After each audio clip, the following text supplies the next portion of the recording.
YouTube, how are you now? It's Big Tim 208. What, say what?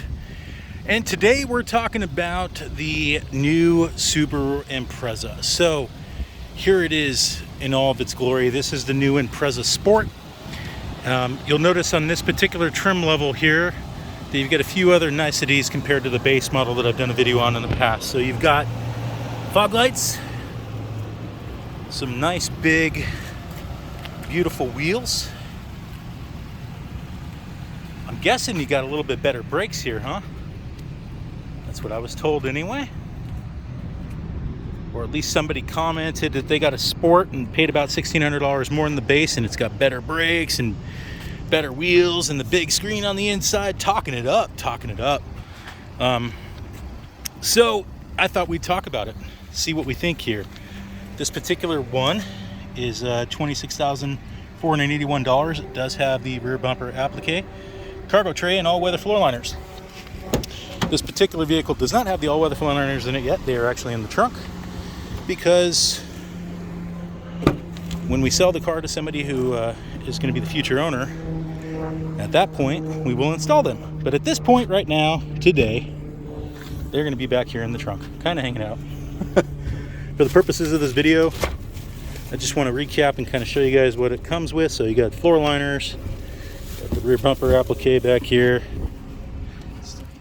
and then underneath here you got your inflate kit and a tool, which, you know, in the past you needed a tool if you weren't going to put a spare tire on it. But if you don't have a spare tire and you just have an inflate kit, why do you have a tool? I don't know. I'm not Subaru, so I work for Larry Miller Subaru in Boise, Idaho, and I could tell you I don't know the answer to that. Why would they give you a tool with an inflate kit?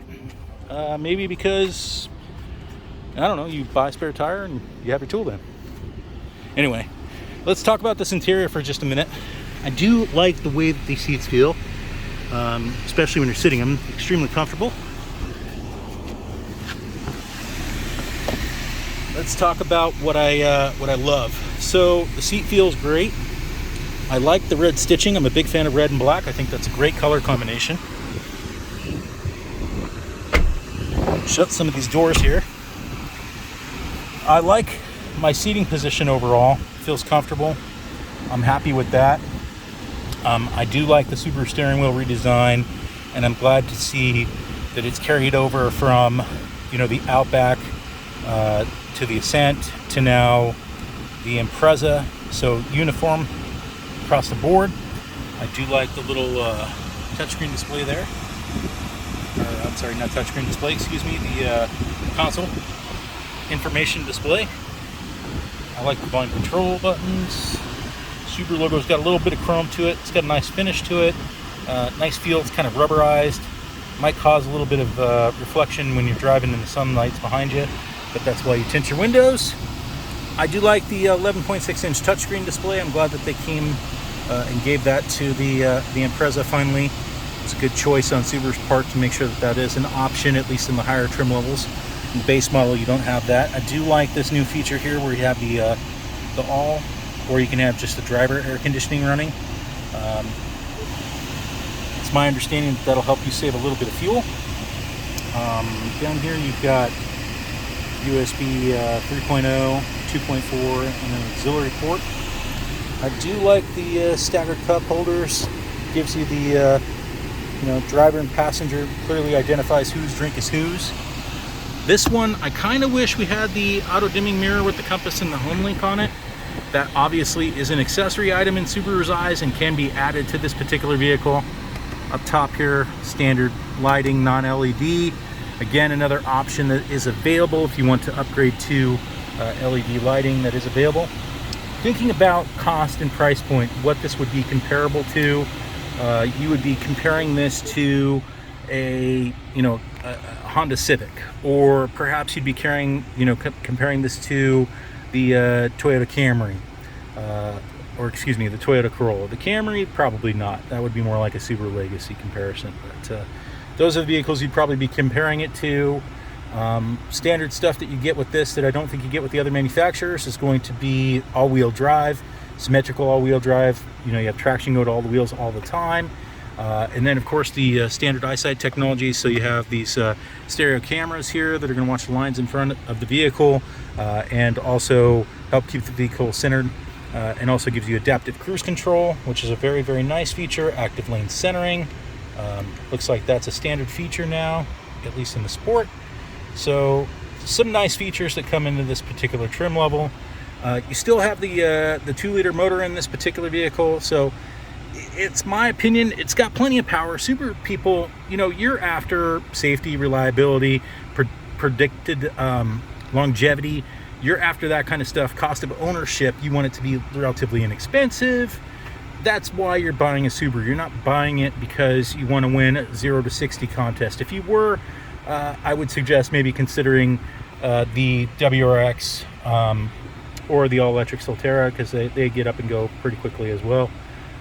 Or, you know, if you want something more performance-based, just get the 2.4-liter turbo engine, because that's really the only option that, you know, is going to give you that ultimate performance. The 2.5-liter in this is going to give you a little bit better performance overall. But again, I think that you're not going to win a whole lot of races in this car. So if you're after racing, this is not the car for you. But if you're after safe, dependable transportation, especially in today's market with a price point under 30 grand, under 27 grand, this is a tough vehicle to beat.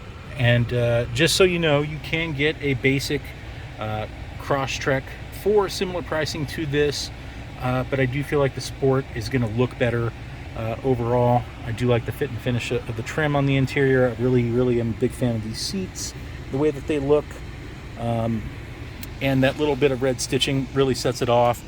And it does the same kind of for the back interior here as well. Really just gives it a very, you know, pleasant to the eye look. Up top, again, standard lighting, LED. It's, you know, 2023. Let's get with the times here. See, let's just put LED in everything. Yes, it's going to make the car a little more expensive, but let's just do that. Why not? I mean, come on. You're giving us the big screen, give us the LED lighting. Drivability, I got to say, you know, I'm just going to drive this around the parking lot a whole lot. I'm going to hold the camera while I do it. I think I might put my seatbelt on. Anyway, long story short, it's got a very smooth, comfortable ride quality to it. And I think that you would be extremely happy with this vehicle, you know, on shorter round the town type trips, things like that. It's going to be extremely comfortable for those families that are looking for a second vehicle, where the primary driver goes off to work and maybe the kiddos and the wife stay at home. You have a bigger vehicle that you haul them around with. But just in case you needed to take the family with you in a smaller car, you do have seating for 5 in this, so I think it works perfect for that. Or if you know, you're a 2-person family, maybe the kiddos have grown up, it's a good car for that. New drivers, it's a great car for new drivers. Safe, reliable, great warranty, 3-year 36 for the bumper to bumper, 5-year 60 for the powertrain.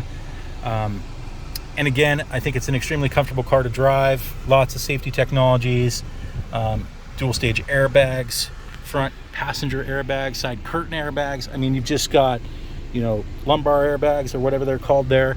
You've got a lot of nice features that are in this vehicle for the price point that are hard to beat compared to the other manufacturers. So anyway, I feel like I'm getting long-winded here. I'm talking a lot about this particular car, and I hope that you guys enjoyed this video. Hope it's informative and helps you make a decision whether or not the Sport might be the trim level for you compared to the base model. Again, the big things to hit on would be the big screen, the wheels on the outside, possibly the brakes. I'd have to look into that. I'm not even sure that that's really true, that the brakes are any better. But those are the big things, and if that stuff appeals to you, by all means, go with the Sport. If it doesn't, base model is a great option as well. Feel free to check out that video. When we get an RS, I will be doing a video on that as well.